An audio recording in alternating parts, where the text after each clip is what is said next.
नमस्कार दोस्तों, English scanner में आपका स्वागत है। आज हम आर्टिकल्स के ऊपर एक प्रैक्टिस सेट सॉल्व करने जा रहे हैं, जहां हमने आर्टिकल्स के ऊपर पूछे जाने वाले कंफ्यूजिंग क्वेश्चंस को शामिल किया है। तो ये वीडियो अगर आप देखते हैं तो आर्टिकल्स के ऊपर आपकी मजबूती कायम होगी। तो चलिए शुरू करते हैं। हमारा पहला सवाल, Ram went to London by dash air. देखिए यहाँ लंदन जाने की बात हो रही है। एयर, बाय एयर मतलब एरोप्लेन से जाने की बात हो रही है। अब जब एरोप्लेन से जाने की बात होती है तब हम एयर से पहले द या कोई भी आर्टिकल का यूज हम नहीं करते हैं। ठीक है। बाय एयर मतलब बाय एरोप्लेन, बाय वाटर मतलब जहाज से। ठीक है। तो इसीलिए यहाँ हमारा आंसर होगा नन, यानी कोई आर्टिकल का यूज हम नहीं करेंगे। हमारा दूसरा question, he through the ball into dash air. अब देखिए यहाँ एयर का प्रयोग हमने किया है, लेकिन एयर के अंदर, एयर मतलब यहाँ हम एटमॉस्फेयर यानी वायुमंडल की बात कर रहे हैं। तो यहाँ जब हम एयर यानी हवा या वायुमंडल की बात करते हैं तो उससे पहले आर्टिकल हम द का प्रयोग करते हैं। तो यहाँ सही आंसर होगा ऑप्शन 3 यानी the. He threw the ball into the air. Okay. तीसरा सवाल, after dash dinner I take a stroll. अब डिनर, लंच, ब्रेकफास्ट इस तरह की मील नेम से पहले हम आर्टिकल का प्रयोग स्वाभाविक तौर पर नहीं करते हैं। तो इसीलिए यहाँ आंसर होगा नन, यानी ऑप्शन 4, कोई आर्टिकल का हमें यूज नहीं करना है। Question number 4, he arranged dash dinner on his birthday. अब देखिए यहाँ भी डिनर है, लेकिन देखिए यहाँ डिनर किस वजह से दिया जा रहा है, किस ओकेशन पे दिया जा रहा है, उसका उल्लेख है। और हमें याद रखना है जब लंच, डिनर, ब्रेकफास्ट से पहले कोई एडजेक्टिव का प्रयोग हो या किस ओकेशन पे लंच, डिनर, ब्रेकफास्ट दिया जा रहा है उसका उल्लेख हो, तो हमें उससे पहले आर्टिकल का यूज करना है। इसीलिए यहाँ हमारा आंसर होगा ए, ऑप्शन 1 हमारा सही आंसर होगा। He arranged a dinner on his birthday. Okay.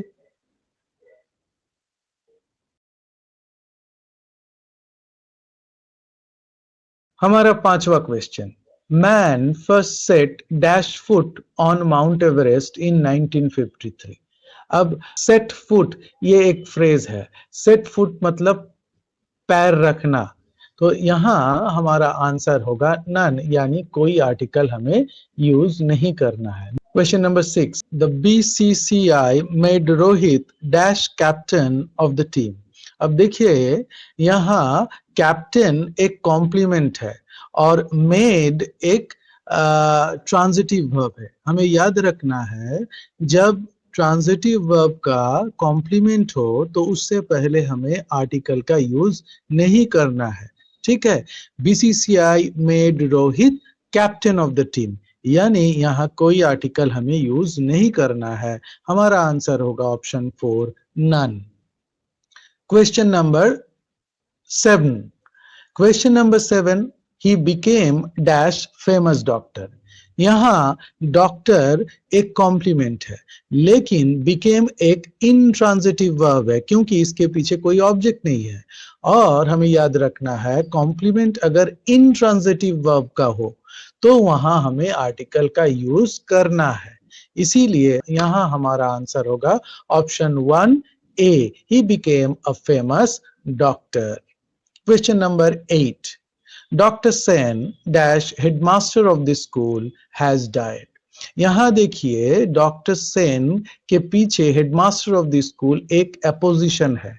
अगर एपोजिशन में किसी पद का, किसी डेजिग्नेशन का उल्लेख हो, जैसे हेडमास्टर, टीचर, प्रिंसिपल, तब उससे पहले हमें कोई आर्टिकल का यूज नहीं करना होता है। तो इसीलिए आंसर होगा none, doctor Sen headmaster of the school has died. हमारा 9th question, Ravi is going to dash market to buy a pen. Option A and the और नन।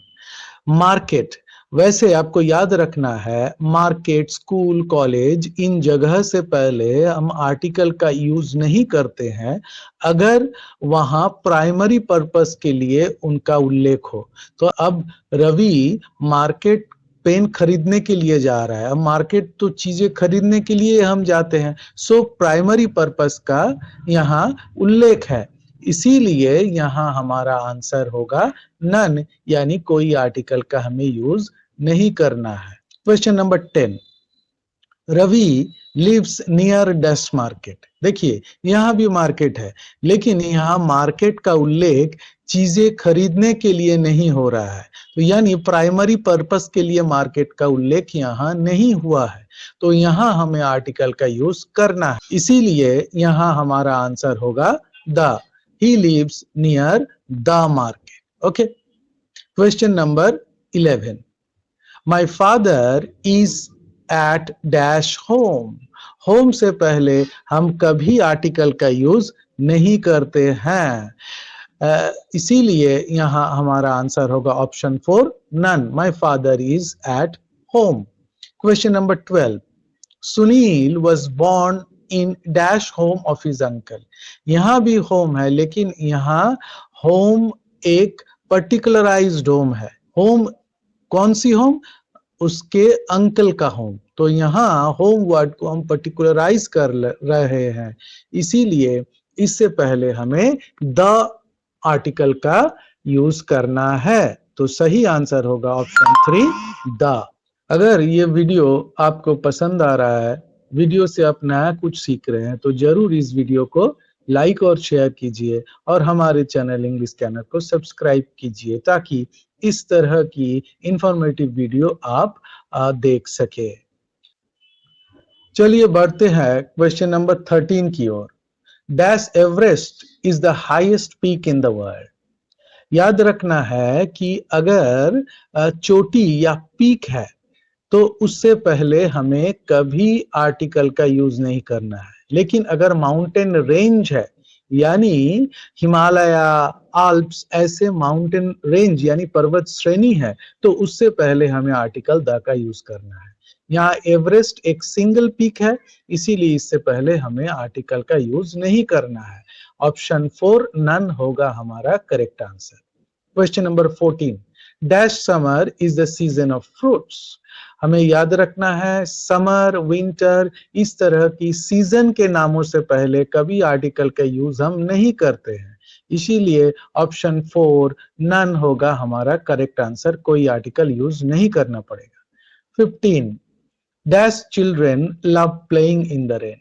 चिल्ड्रेन देखिए प्लूरल नंबर है, प्लूरल नंबर से पहले, प्लूरल नाउन से पहले हमें कभी आर्टिकल का यूज नहीं करना पड़ता है, तो यहां भी हमारा आंसर होगा नन। ओके, यानी option 4। Question number 16, dash children of this family are ill behaved. यहां भी चिल्ड्रन है यानी प्लूरल नाउन, लेकिन देखिए यहाँ ये चिल्ड्रन, ये वर्ड, ये नाउन पर्टिकुलराइज्ड है।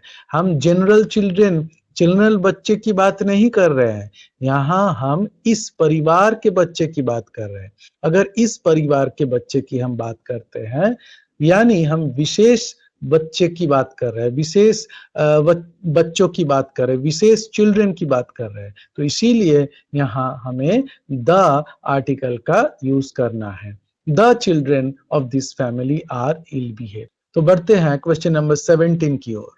ही is suffering from dash malaria. हमें याद रखना है किसी भी रोगों के नाम से पहले, जैसे मलेरिया, मम्स, मीजल, कैंसर, हमें कोई भी आर्टिकल का यूज नहीं करना पड़ता है, तो इसीलिए यहाँ हमारा आंसर होगा ऑप्शन 4 नन, यानी कोई आर्टिकल हम यूज नहीं करेंगे। Question number 18, Ramesh is suffering from dash headache.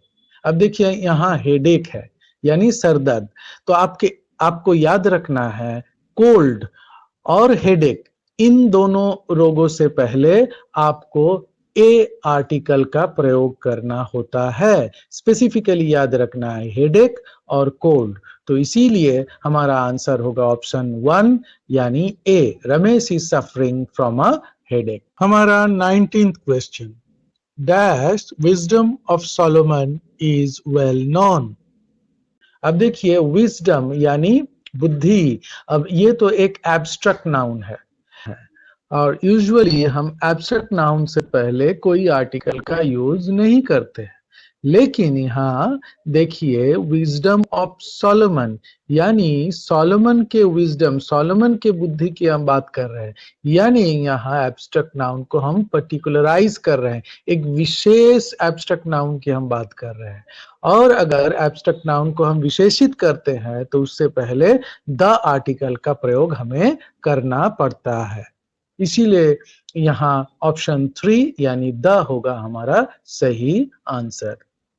हमारा आखिरी question, dash gold is a precious metal. देखिए गोल्ड एक मटेरियल नाउन है और मटेरियल नाउन से पहले हम कभी आर्टिकल का यूज नहीं करते हैं, इसीलिए यहाँ हमारा आंसर होगा option 4 none, gold is a precious metal.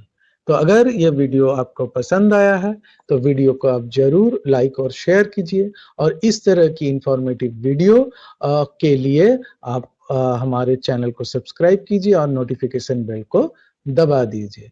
अगर आर्टिकल के ऊपर और इंफॉर्मेटिव वीडियो आप देखना चाहते हैं तो नीचे दिए गए वीडियो के लिंक को क्लिक कीजिए और वीडियो को एंजॉय कीजिए।